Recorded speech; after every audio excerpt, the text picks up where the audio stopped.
расында Алла Тағала және періштелер сәлесіге тұрған адамдарға салауат айтады дейді. Алланың пендесіне айтқан салауаты Алланың рахматы. Періштелердің айтқан салауаты Алланың сүйікті құлдарына Алладан кешірім тілеу.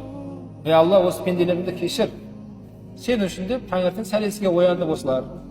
Тәтті ұйқысынан тұрып, Пайғамбар алейхиссаламның сүннет амалын іске асырайын деп сәлесіге тұрған пенделерімді кешір, Алла деп, мәлаикалар періштелер не айтады екен, бауырларым, истиғфар айтады екен.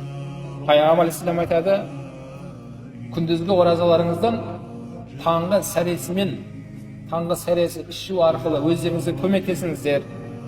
Және түнде қиямul ләйл, яғни тарауих намазға тұру үшін күндіз қайлулла деген ұйқымен өздеріңізге көмектесіңіздер дейді Пайғамбар алейхиссалам. Қайлулла деген ұйқы бар. Кейде 5-нен алдын болады, кейде 5-нен кейін болады. Жалпы түскі уақытта.